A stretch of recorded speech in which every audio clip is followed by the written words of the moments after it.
پہلی چیز تو یہ ہے کہ فرد اپنے ذاتی کچھ اوصاف میں تبدیلیاں لے کر آئے، کچھ بہتری لے کر آئے۔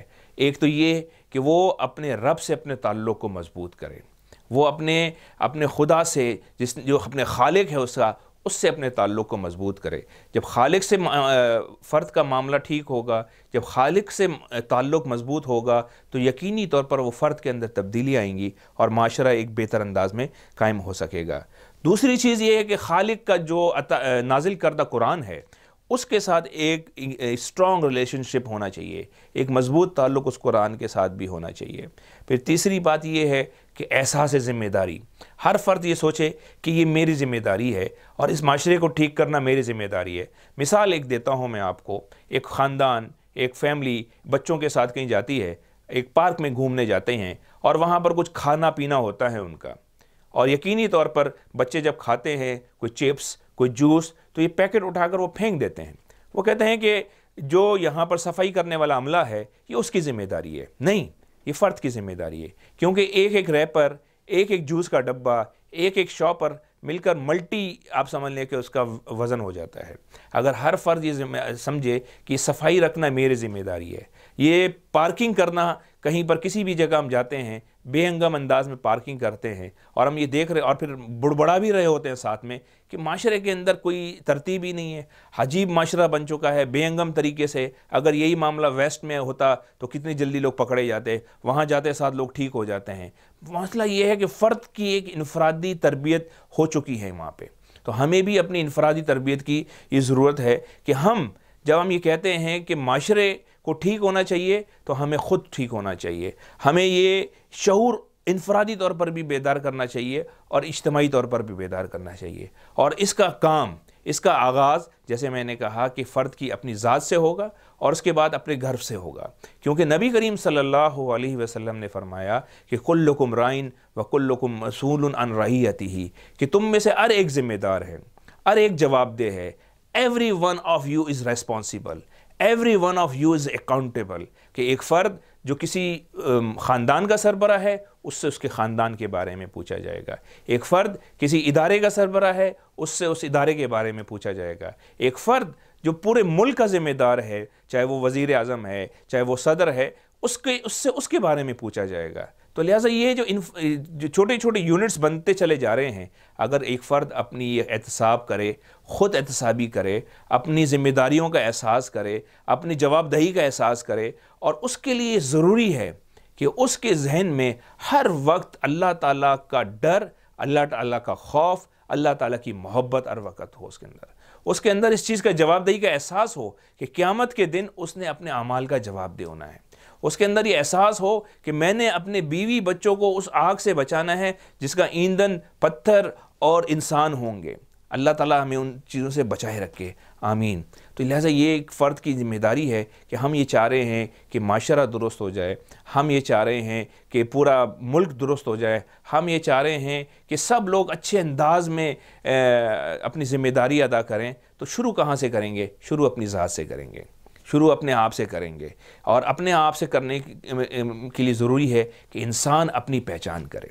ایک بڑا خوبصورت مقولہ ہے عربی کا کہ من عرف نفسہ فقد عرف ربہ، کہ جس نے اپنے نفس کو پہچان لیا یقینی طور پر اس نے اپنے رب کو پہچان لیا۔ تو لہٰذا اپنے آپ کو پہچانیے۔ فرد کی اصلاح کیسے ہوگی؟ میں آپ کو ایک عملی طریقہ بتاتا ہوں اس کے لیے آپ ایک جگہ اپنے موبائل، اپنے تعلق، اپنے فون بند کر کے 5 سے 10 منٹ ایک خود احتسابی کا ایک سیشن رکھیں اپنے ساتھ، اپنی خوبیاں ایک کاغذ پر لکھیں اور اپنی خامیاں ایک کاغذ پر لکھیں۔ جو آپ کی خوبیاں ہیں ان میں آپ بہتری پیدا کرنے کی کوشش کریں۔ مثال کے طور پر اگر آپ کے اندر یہ خوبی ہے انفرادی سطح پہ کہ آپ لوگوں کو موٹیویٹ کر سکتے ہیں، آپ کے اندر یہ خوبی ہے کہ آپ کوئی ایونٹ بہت اچھے طریقے سے مینیج کر سکتے ہیں، آپ کے اندر یہ خوبی ہے کہ آپ 10 لوگوں کے سامنے کھڑے ہو کر کوئی اچھی بات بیان کر سکتے ہیں، تو اس میں بہتری لے کر آئیے، اس میں ایکسل پیدا کیجئے، اس میں اسپیشلائزیشن پیدا کیجئے۔ اسی طریقے سے آپ یہ کہتے ہیں کہ معاشرے کے اندر بہت زیادہ شدت آ گئی ہے، معاشرے کے اندر برداشت نہیں ہے، تو آپ ایک کاغذ پر لکھیے کہ آپ کے اپنے اندر کیا کیا خامیاں ہیں، آپ یہ لکھیں کہ مجھے سب سے بہت زیادہ غصہ آتا ہے، میرے اندر برداشت نہیں ہے، میں جھوٹ بولتا ہوں، میں لوگوں کو دھوکہ دیتا ہوں. تو آپ اگر آپ چاہتے ہیں کہ معاشرہ ٹھیک ہو جائے تو ان کو ٹک کرنا شروع کر دیے. اپنا ایک ہدف بنائیے کہ میں آج سے جھوٹ بولنا چھوڑ دیتا ہوں، میں آج سے دھوکہ دینا چھوڑ دیتا ہوں، میں آج سے کیا کہتے ہیں اس کو، کسی کو وعدہ خلافی کرنا چھوڑ دیتا ہوں. جب آپ یہ کرنا شروع کر دیں گے، میں آج سے غصہ کرنا چھوڑ دیتا ہوں، میں اپنے اندر نرمی پیدا کروں گا انشاءاللہ تعالی. جب انسان یہ اپنی چیزوں کو ٹھیک کرنا شروع کرے گا، معاشرہ خود بخود ٹھیک ہو جائے گا. نبی کریم صلی اللہ علیہ وسلم کے پاس ایک شخص آیا اور اس نے کہا کہ اللہ کے رسول، میرے اندر کچھ خامیاں ہیں. اور روایات میں آتا ہے کہ اس کو چوری کی عادت پڑ گئی تھی، اس کو شراب نوشی کی عادت پڑ گئی تھی، اور وہ جھوٹ بہت بولتا تھا. تو اللہ کے رسول صلی اللہ علیہ وسلم نے کہا کہ تم ایک کام چھوڑ دو، جھوٹ بولنا.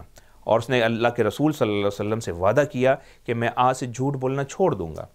اور جب اس کی چوری کرنے کا ارادہ ہوا، نیت ہوئی، تو اس نے سوچا کہ کل جب نبی محترم صلی اللہ علیہ وسلم مجھ سے پوچھیں گے کہ رات تم نے کیا کیا، اور میں ظاہری بات وعدہ کر چکا ہوں کہ میں جھوٹ نہیں بولوں گا، اور اگر میں سچ بولوں گا کہ میں نے چوری کی ہے تو یقینی طور پر میرے اوپر حد جاری ہوگی اور مجھے سزا ملے گی.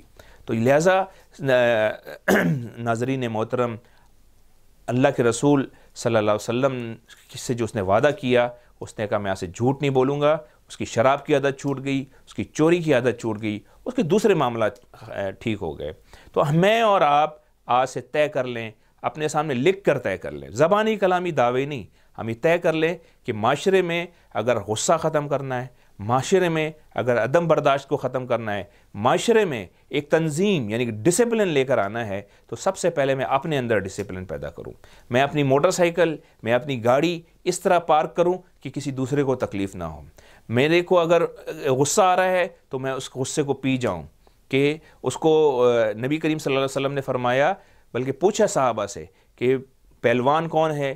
تو صحابہ نے کہا پہلوان وہ ہے کہ جو اپنے سے طاقتور کو پچھاڑ دے اکھاڑے کے اندر. لیکن نبی کریم صلی اللہ علیہ وسلم نے فرمایا کہ پہلوان وہ ہے، طاقتور وہ ہے جو غصے کے وقت اپنے غصے کو پر قابو پا لے.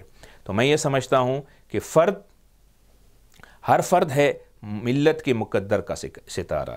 جتنے افراد ٹھیک ہوں گے، پوری امت ٹھیک ہوگی، پورا ملک ٹھیک ہوگا، خاندان ٹھیک ہوگا، میرا شہر ٹھیک ہوگا، میرا محلہ ٹھیک ہوگا، معاشرے میں امن اور آشتی پیدا ہو جائے گی. اللہ تعالیٰ سے دعا ہے کہ ہمیں عمل کی توفیق عطا فرمائے. آمین والحمدللہ رب العالمین.